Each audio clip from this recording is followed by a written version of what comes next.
Il n'y a pas un homme au monde.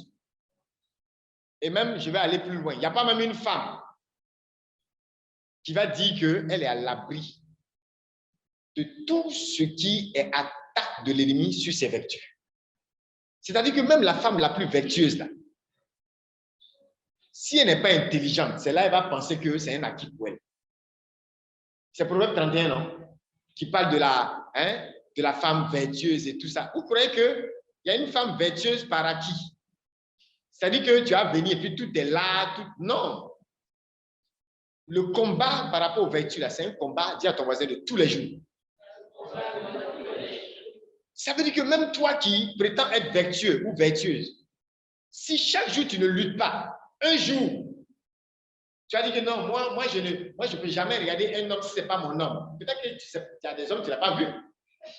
Ou bien, on ne sait jamais. Peut-être qu'il y a des hommes là, tu n'as pas vu.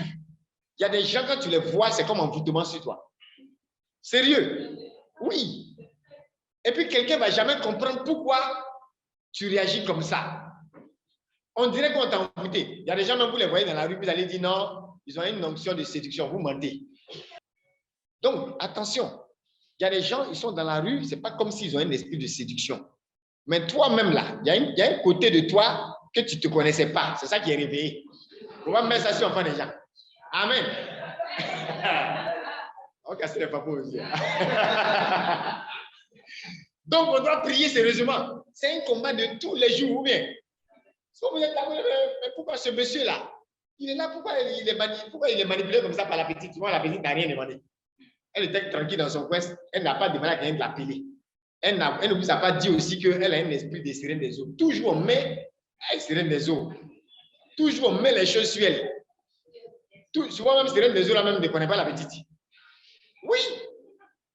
Souvent elle ne connaît pas. Il pouvait le dire, le curé d'As, l'homme là. Il y a toujours son côté animal qui est là. Oui. Oui. On dit il y a le cri de la bête et le cri de l'ange en l'homme. C'est pourquoi tu dois prendre le temps de combattre chaque jour pour la vertu. Et en faire un combat personnel. Il faut t'approprier ça et combattre chaque jour pour que le cri de l'ange soit plus fort. Alléluia. Le cri de la bête peut se manifester, par exemple, quand tu prends moins de temps dans la présence de Dieu. Parce que c'est cette présence de Dieu là aussi qui va soumettre, tu comprends, ce côté animal, qui va casser certaines barrières. Sinon, il y a plein de gens là. Ce n'est pas parce qu'ils sont saints. Ce n'est pas parce qu'ils sont plus saints que vous. Mais ils arrivent à surmonter des choses parce qu'ils ont su tenir, tu vois, ce cri de la bête là. C'est comme un chien. Il y a des chiens là, ils vont suivre leur maître jusqu'au boulot. Si le maître n'a pas crié sur eux, il va suivre le maître jusqu'au boulot. Il va laisser le maître. C'est la même chose. Vous pouvez tenir. Regardez ce que Paul dit. Il dit quoi? Je le tiens assujetti. En parlant de quoi? De son corps, de sa chair.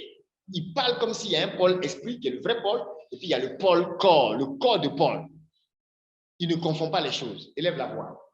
Prie que la grâce de combattre dans la persévérance pour la vertu te soit accordée.